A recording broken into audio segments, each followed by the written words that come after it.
Hello, and welcome back to the Ask the Color Expert podcast. Today's special guest is Brandi Taylor. She is a beauty business coach. She has a podcast called the Business Beauty Network Podcast, and her specialty is empowering beauty bosses to effectively market their business for growth. Well, I know I need Brandi. Everyone needs Brandi. So welcome, Brandi. It's so great to have you here today. Thank you so much for being a guest today. Thanks for having me. I'm super excited. So we got to do your podcast, which was super fun. And, as busy entrepreneurs, we always think we have more time than we do. We're like, we'll just do both episodes. I'll be on yours, you be on mine. We'll do it all together. Well, we got talking and we had such a great interview. I'm like, girl, neither one of us has a voice left. So let's save this for another day. So thank you for being flexible with that, because I think what you have to share is important. And I wanted to make sure that you were able to have the proper amount of time to share your wisdom. I mean, I know for sure I jumped onto the phone to let you know that I was running late, and I looked at your Instagram. I was like, how does she do that post where that video is moving and this is in a box? And I never saw that before. So kudos to you for getting my attention, because it's hard to wow me after 35 years in the industry. And I think our people listening will agree that it can be super daunting and overwhelming to try to stand out on social media, for starters. So let's talk about how you manage to do that and how you can help others do that.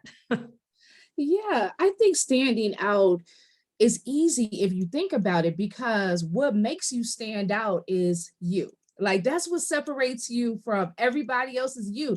Like, so it could be no matter how many people are in the beauty industry doing the same thing that you do. You have different life experiences and all of those things, and that's what makes you different. So I think the best way to stand out is just really being true to ourselves. And I think once we get comfortable with who we are and confident in that, it makes it easier for us to do that, especially as beauty professionals, because there's so many people that do what you do. So what I say is, there's many people that do what you do, but nobody can do it exactly like you, right? So once you realize that, then you look at what makes me different. How do I stand out? And you bring your own uniqueness to what you do in the beauty industry. I love that, because so many people start to feel bad with comparing themselves with, they don't have as many followers on social media, or they're not getting as many likes. I know right now getting a like is so difficult. I mean, when you think about the effort of touching your finger to a screen to give a like, and I'll look at the insights and it'll say, 2,000 people saw it and you get like 10 likes. I'm like, come on, people, you can't tap with your little fingerprint on that screen and give a sister a like. And I don't think that anybody means anything by it. I think everyone is just moving so quickly. They're scrolling so fast. So to really get someone to stop, first and foremost, to even really watch or read what you have to say, then to get them to actually react with a like. I know Instagram had started to not show the likes because it was making people feel so bad, and now it's back. So it must have not worked for Instagram to not have that. I guess that spirit of competition was good for them. But you hear about all these teenagers being suicidal. Like I say to my kids all the time, thank God I didn't have that when I was a teenager, because we didn't compare anything. Our weekends, it was, you experienced your weekend. You didn't know what somebody else was doing. Now, for my son's going to be 24. He's like, if you go to a party and it's not a blast within 5 minutes, everybody gets on their phone and says, we're leaving, we're going. And they all talk about where they're going to see what they think they're missing at the next party. And the next party is the same thing, just a different location, different people. So it's all this unnecessary FOMO of like, you think you're missing this great thing, but you're really not. Yeah, I definitely see that. So, and that could be a problem for like our audience, beauty professionals, hairstylists too, because what happens with social media is we're looking at, the next hairstyles that are the popular person, or people that have the 20,000 plus followers or whatever. And we start to compare ourselves to them. And we start to think that their followership on social media equates to dollars. but it does not. I don't think it equates to dollars at all. And I don't think you should really base your worth off of social media. While I feel like social media is a great tool to use for your business, and you should definitely use it to put out your work as a portfolio and as a way to show people how awesome you are in whatever it is that you do. But don't get too caught up in the likes and all of those things, to the point where it causes you to feel like less confident about yourself or what you do, or like you need to change something. It's okay to like what other people do. It's okay to be inspired by other people, but don't let that be the end all be all. Try to be true to yourself and show up in a way that's going to help you represent your brand. And that's what I'm really all about, because I know social media can be like that daunting task, especially if you were behind the chair all day. You're like, when do I have time to post? So those are some of the things that I want to talk about. It's just shifting your mindset when it comes to social media. I feel that social media is no longer just pictures of what you ate for dinner. It is a marketing Oh, tool that you darn. can use, right? It's a marketing tool that you can really use for your business. It's your form of media, your own form of media that you can create any way that you want. And I think when we start to see it like that and we utilize it that way, it can really help us to reach our tribe and our community, because we're not going to be for everybody, right? But we're going to be for somebody. And so my thing is just really using social media to show who you are as a stylist, to show your gifts and talents, your skills, to have fun and all of those things, so that you can attract people to your brand. And just figuring out positioning and getting clear on that. And those are some of the things that I work with my clients on. Some people are posting so many things, and they do everything, right? And that's what happens with hairstylists a lot. They do a combination of everything. So it's like it's not easy for me to remember you. I can't remember you because everybody does that. Everybody has 1,000 pictures of balayage on their page, right? So what makes you stand out? And when you really, own that and figure that out and lean into that, things can begin to shift for you. I love that. Something that I see over and over again, and I don't comment because sometimes those forums can get pretty brutal with the backlash of your opinion. But I've seen people say, I'm trying to grow my Instagram. Let's all support each other. Follow for follow, follow me and I'll follow you back. And I'm like, why do you want a bunch of hairdressers from all over the country following you on your Instagram if you're trying to build your business and get clients on your Instagram? Like that, I always scratch my head when I see that. And I'm like, that's a perfect example of a vanity metric. It's like, oh, I want 5,000 followers. I don't care if it's, the janitor at my high school that's following me, that's never going to bring anything to my business or move me forward, but I have a follower, and I'm like, I think people don't really understand what is their why, why are they doing it? What is their, and then I also see some of my own staff at the salon that will post a how-to video, like what they're doing and how to do it. And I'm like, their clients are following them on their thing, and now they're teaching them how to color hair. You know what I mean? Like they're not educators. So I'm like, why did you post the how-to? Like post the before and after, show off your work, but stop showing the how-to, or your client's going to be like, oh, that looks pretty easy. I just watched a whole tutorial. I'm going to try that myself. So really understanding the why behind marketing, I think, is a huge piece. So tell me what you do. Tell me what your secret sauce is and what your specialty is. How do you help salon professionals? Yes, it's really my goal to empower salon professionals to effectively market their brand. And so really, I help them first to really get clear on their brand and their positioning first. And so it's very important to really have clarity around who your client is and who you serve and all of those things. And it's interesting. I want to tap in to what you said about them sharing the how to, and that goes back to really like knowing your audience and understanding, how to use social media and the different forms of marketing, because social media is a marketing tool. So once you're clear on who you serve and what you bring to the market, right? Now you have to say, okay, I serve women in this area where my salon is between the ages of 25 to 40 who are interested in color, right? And so when you kind of narrow that down, then you know that your client is a someone who's going, you're going to service them for their hair services, right? So it's not another colorist that wants to learn how to do color.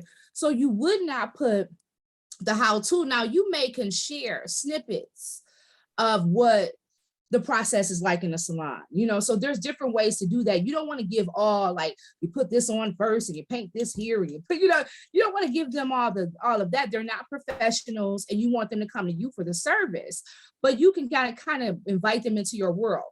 So what I would suggest that person do is, if they want to kind of show behind the scenes, show a little snippet of maybe some, a service that you perform in your salon, or what your staff is like there, what the experience is like when they walk in the door, those types of things, because you want them to feel like they already understand what it's like to be in your salon before they even get there.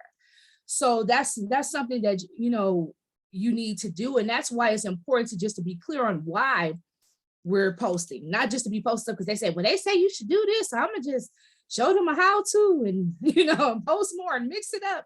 No, that's not going to help you. And I agree too, because oftentimes I get a lot of coaches following me as a coach, and I don't always follow the coaches back because I'm like, I'm not trying to get coaches. That's not my ideal client. And I don't want them showing my work off to a whole bunch of coaches when I'm trying to get beauty professionals, right? So just really understanding that, and being clear on who you serve and how, and who your client is in the market. So now we're clear and we understand that. And I want to talk about changing your mindset when it comes to marketing, because if you think about it, we're always being marketed to, right? When you drive down the street, you see a billboard, there might be a bus ride past with something on it. When you turn on the radio station is playing McDonald's commercials, right? When you look on Facebook, you're seeing Facebook ads, you're seeing Instagram ads there on social media. I know Amazon showed me a cute dress. I was like, oh, I want that pink dress. So they got me, don't they? So you're always being marketed to. And even to take it even further, down to the products that you utilize, like the things that you normally use, those things have been marketed to you for so long, it's like automatic. Mm-hmm. If you think about certain household items that we use, like Tide and all those things, right? They've been marketed to us for so long, it's like we already know to go get the Tide, right? Like that's just how it is.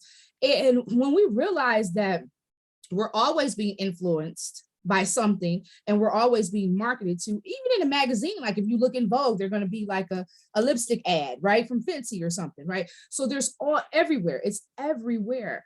And there's no business without marketing, because marketing is what presents your business to the world. So it's a piece that I feel like in the beauty industry, we think we could either do it or not do it.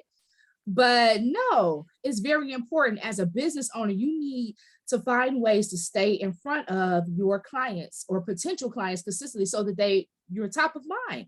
They'll remember who you are. And so that's one of the things I really want the beauty industry to do, is to shift their mindset when it comes to marketing. And there's different forms. Social media is only one form of marketing. And I'll kind of give you a few other forms, but social media is the most popular form. And it is very, it works. And there's billions of people on Instagram and Facebook, right? And it can really work to grow your brand, but you don't only want to just rely on one thing. Like you don't want to put all your eggs in one basket. So therefore, you should also have email marketing in place. So email marketing is another form of marketing that's a low cost form that you can control yourself. So certain things shouldn't be posted on social media, and certain things may be missed on social media. So to make sure that you get any information out and to stay connected to your clients, it's best to create an email list and a place where you can house that, like, MailChimp or any, something like that, where you can create emails to stay in touch with your clients. Ultimately, for stylists and salon owners, is usually easy, because usually you have a booking system, right? So you're collecting their information. So you already have that, but make sure that you're staying in touch with them. Because I find a lot of times I would go get beauty services done and they would collect my information, but never reach back out to me. Absolutely. They're great tips. And I think something that people don't understand is that when you do post on social media, only 4% of the people that follow you get that on their feed.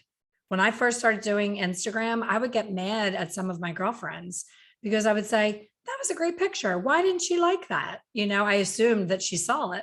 And then we would be out to lunch and I would say, girl, you're really stingy with the likes. I put that picture, blah, blah, blah. And she's like, what are you talking about? I have no idea what you're talking about. And then I started to go to classes on how to get better at social media. And when I heard that statistic, I was like, oh my gosh, we think, we overthink putting something on there because we're like, oh, what does it look? Does it look okay? Who's going to see it? Da, da, da. And I'm like, oh my God, 4%. That's like nothing. So you really have to be consistent with it to make sure that it's getting in front of the right people. So do you coach the solo suite stylist as well as the salon owner? Who is your audience for your coaching? Yeah, I help salon and suite owners alike. So that is my audience. And it's interesting because that audience actually chose me. It did. That audience chose me.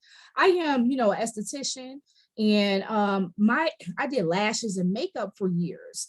But when I started doing events for beauty professionals, because I'll give you a little bit of my story. I was in a suite and I had a very lucrative beauty business, but I really didn't know how lucrative it was or how lucrative it was not. So I didn't know my numbers, right? So I was pulling up, I think it was like the end of the year, and I was getting ready to get all my stuff ready for tax season and all that. And I was pulling my Square reports and my PayPal reports and all of those things. And I began to look at the reports and I was like, wait a minute, who made that? So I couldn't believe it. I couldn't believe it. My business had hit six figures and I didn't even know it, right? Wow. And I didn't feel like I thought it would feel as a six-figure business owner, right? It didn't feel like that. I actually was very upset with myself and I was like, this is ridiculous. I should have known this. And if I'm making six figures, then that means I need to make some cuts and make some changes and I need to get on top of this. So I began to talk to people, and one of my friends, she was in a different line of work, but she referred me to her CPA and all of those things. And I started talking to a CPA and accountant and getting things in order and getting a better understanding of my numbers. And as I began to learn different things, I started learning about business credit and, fixing up things for my business. And I began to speak with other beauty business owners that was in the suites that I was in. And I noticed that this wasn't just me. It wasn't Oh, just yeah. me who was struggling with this, who didn't know these things about business, who didn't know how, like my profit and loss. I didn't understand any of that. And I wasn't even filing my taxes correctly because I wasn't filing on, like, you have expenses. So I wasn't filing expenses, right? So I'm just filing everything and taking a loss because I didn't know any better. And when I saw that, I wasn't just, it wasn't just me, I wanted to create a conversation around it. And that's when I created these events in my local area for beauty professionals, just to kind of come together and talk about the business side of beauty. And because I felt like that was the piece that's lacking, like, y'all guys are awesome at what you do. You could do a bad hairstyle, you could do some hell of a lashes and the facials and all those things. But what about the business side, right? Love that. And so I kind of put some things out there, and there was an overwhelming response with people in the industry who was interested in getting involved in this and coming to an event that would really focus on the business side. And from there, I started the podcast and all of that because I wanted to continue these conversations with people all over the world, talking about the business side of beauty. And so while I focus on mindset and marketing, because a lot of times I find that my stylists are stuck, and it's their mindset. Like, they don't see themselves as the experts that they are. They don't understand the value that they bring to people's lives, the lives that they're changing by beautifying them on a daily basis. And I want more of us to see that, because when we see that, then we can have more confidence and appreciate ourselves. And I also want us to understand that this isn't just beauty. It's not just lipstick, it's business, as I would say, right? This is a business. So we need to learn that part of it. And if we don't have to become business experts, we may need to hire the proper people to help us. We need to hire the CPA, hire the accountant, hire the right people in place that's going to help us to properly run our beauty businesses. Absolutely. And it is such a chronic issue in the industry. And especially now that people are new to being solo entrepreneurs and they didn't see what their owner did behind the scenes, like, oh, the owner makes all the money and I'm working so hard, I'm going to go open my own suite. And then they're like, wait, I have to meet with an accountant. I have to keep receipts. I have to pay credit card fees. I see all these people like, well, I'm just going to charge the client the credit card fee. I'm like, that's not even legal to do that. Like, you can't just make that stuff up as you go. So there's a lot of misclassification going on in the industry where, salon owners are saying that they're booth rent, but they're really commission because they're telling them what time to come in, what to wear. They're supplying the supplies. Like, there's a lot of gray areas and a lot of crossover. And I think COVID brought a lot of things to light, but one of them was that misclassification because a lot of people didn't get the funding that they could have gotten had they had it set up properly. So kudos to you for providing the business side of things to an industry that is really in dire need of those money things. I mean, I have not balanced a checkbook. I'm 55 years old. I think the last time I balanced my checkbook, I was in my 20s. I don't balance my checkbook. But to your point, it's not getting done. Now I've handed that off to my husband, who does not mind doing it. I'm like, I absolutely hate it. But now I tease him. I'm like, you could have a whole other wife and kids, and I wouldn't know because I'm not paying attention. So, we need to be aware and knowledgeable. Even if we don't do it every single day, we need to be able to understand it. Yes, I absolutely agree with that. You should always know your numbers. I had created a spreadsheet for my group where they could just track on their own. Like, yes, get the CPA, but I want you to be clear on what you bring in on a daily basis. So when I ask you, you should know like what your average ticket is. You should know that. And so you have to be tracking that. You can't manage what you don't track. So don't be afraid of the money. Start tracking the money, become aware of it, hire someone to help you like a CPA with that stuff because you need that stuff, an accountant for sure. But then make sure that you know where you're at as well, because I find a lot of beauty professionals don't even look at it, regularly enough to even know like what they bring in on a weekly basis or a monthly basis or any of that. What's a simple tip that you could share with our listeners to something they can do from a marketing perspective that doesn't cause them a lot of stress or a lot of heavy lifting, just something that they may not be thinking about in order to get a new client to come to see them? Yeah, so I'll tell you, when I totally understand what it's like to forget to take pictures of your work, right? To forget all of that stuff. And I fell off of social media when I was working in the industry because I would always forget to get pictures. I would always forget. And, it was just like a headache, right? So this is what I did for myself that I think may be beneficial to your audience is I actually created a part of my day where I made sure I got the pictures. Like it was a part of the process of the service. So every client, that was the part of the service, have them fill out the form, do the consult, ask them the questions, do all the things that we do when they come in. And then at the end, make sure that I get pictures. And I had all my clients, as an esthetician doing lash extensions, I had them sign a waiver in the beginning. I talked about that. I let them know I will take pictures, but I won't include your full face unless you are okay with that. And I would talk to them about it. But I made like content a part of what I did every day. So that made it easier. So I was taking pictures and collecting content every day. So that's one thing. Another thing is you're busy behind the chair. You're always working. I get that. It's just like, that's another thing I got to worry about. And I think that's why beauty professionals won't tap into it because they don't have the time. But you have to create systems. So I recommend actually collecting the content. So that way you already have it. And then schedule it. So you need to set up a time that you work on your business and not just in your business. So you need a day that you work on stuff like looking at your finances. You work on stuff like your social media marketing. You work on planning out what you want to put out there. And there's so many different schedulers. Like Facebook has its own planner, but if you like special ones, they got like Planoly and all of the other ones. But I recommend having some type of scheduler so that you can plan things out and try to get at least 2 weeks ahead. So I think that really helps me. It's just really consistently collecting content all the time so that you always have it. So always have a process for collecting your content. And then now that you collect the content, you need to have a day that you can work on your business and not just in your business. Because it's not just about the content. So I'm not saying you need a whole day for social media, but on that day, you can have a few hours for social media, a few hours for like really marketing, maybe following up with clients, a few hours for looking at some back end stuff, cleaning up the salon or checking your inventory. You need a day to do that, because if you're spending every day that you're working doing services, when do you have time to make sure your business is running smoothly? When do you have time to bring other clients in? So that's really the big thing. So I think if you are consistently collecting content and you schedule a day to work on your business, not in your business, then that makes things just easier. Setting up the right systems in place to work for you, scheduling that stuff out ahead of time.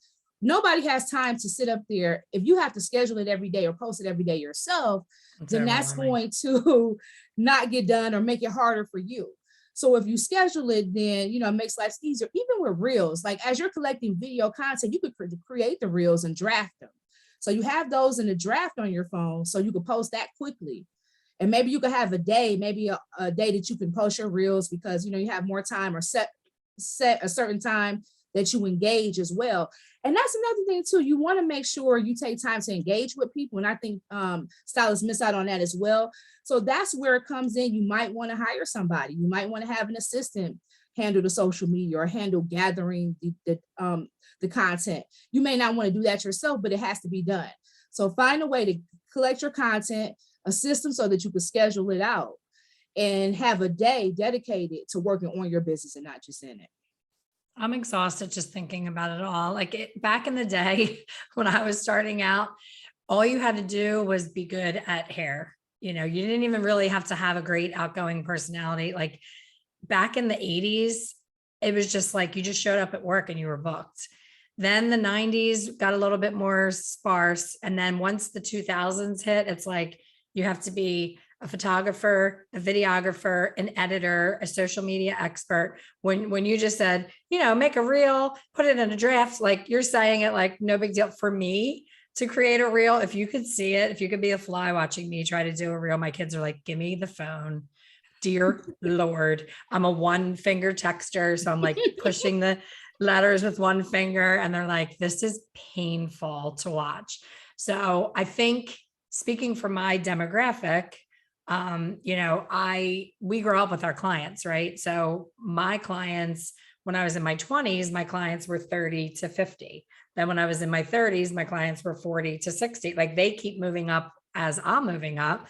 So now that I'm 55, I'm like, oh my gosh, is anybody even going to look at what I have going on social media? Because they don't know how to create the damn thing either, So it's just funny how everything shifts so much. But, I think that one of the downsides of all of this is that stylists sometimes are spending so much time on the picture perfect Instagram and the filters and the making everything look so much better that they're not taking enough time to get better at actually making hair that doesn't need a filter, if that makes sense.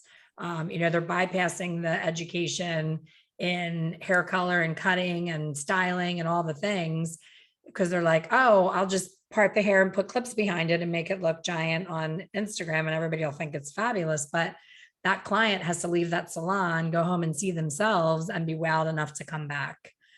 So my concern is it's shifted so far into a social catalog of fabulousness that I see all the time. People say, well, I didn't look like those people that I saw on their Instagram page, like it's so heavily staged and filtered that they can't deliver what they're promising on their Instagram. So I think there's a slippery slope there as well. Is that something that you coach to with the people that you deal with, like to have a good representation of what their work actually is and not just make it the 400 million balayage pictures of the same thing on their page? I don't believe in overusing filters. So therefore, if you feel like you need to use a lot of filters, then you need to polish up your skills anyway. And I'm all for continuing education and offering the best work and providing the best service. So I always tell my people, you don't want to get too caught up in social media. What I mean is this shouldn't take up your day. This shouldn't be, you know what I'm saying? This is not a, don't make it harder than what it has to be. A few hours a week is good enough to plan some stuff out and do it. And actually a few hours a month, because I try to get my stuff, like if I have a idea of what I want to post for the month and I lay those things out and I put it in a planner on Facebook and it schedules for Instagram and Facebook, then I just have to come up with filler content, which will be like reels and quick videos and things like that. And I feel like when you do reels and quick videos and things like that, it shouldn't be overly edited anyway. And it's important not to get too caught up in that. You shouldn't be spending all your days posting and doing all these things. And then after work, you're texting back with clients. We have to have boundaries. We have to run a business properly. And that's Amen. why I always encourage myself to have a day for that. Like have a day for that admin stuff that you can work on scheduling it. You can work on planning it out. And then that way you're not always posting. You may not always be on there, but your account is always active and you always have some content going out. And then you may want to engage and have a time that you can do that. And if you can't do that, that's when you start to shift and find other people that can. Like if you're in a salon, find a young person in the salon that knows how to do, that, and maybe give them that job. Like, can you make sure you're taking pictures of everybody before they leave? And because sometimes I tell salons, get creative, create like a selfie corner. You can put like a step and repeat up there and have your logo on there and put a ring light and have them like, oh, you're so beautiful. We have to take you to the selfie corner and make it like a big thing. And then have somebody man that. It could be your receptionist, it could be an assistant or something like that. But finding ways to work smarter, not harder. It doesn't have to take your whole day. It doesn't have to be something you do all the time. And I don't want beauty professionals stuck on social media all the time. That's not what I'm saying. I'm saying have a strategy in place. Just like for email marketing, when I say that day that you carve out to work, you'll work on your social media. You can work on your email marketing. You can work on your paid ads. You can work on networking. Maybe that could be a day that you kind of network sometimes because you're not working in the business. So maybe you can utilize that day to network. So we have to find times to work on our business and not just in our business. But I honestly don't get too caught up in all those filters. I don't understand that whole thing now. And if you have to do that, maybe you need to make sure your work is polished enough where you don't have to use as many filters and things of that nature. Absolutely. Yeah, it's a lot of pressure. A lot of pressure these days to do that. And I love the idea of picking one thing that you love doing and are really good at and really focusing on that on your feed. It's back in the day, we accepted anybody or any service that landed in our chair.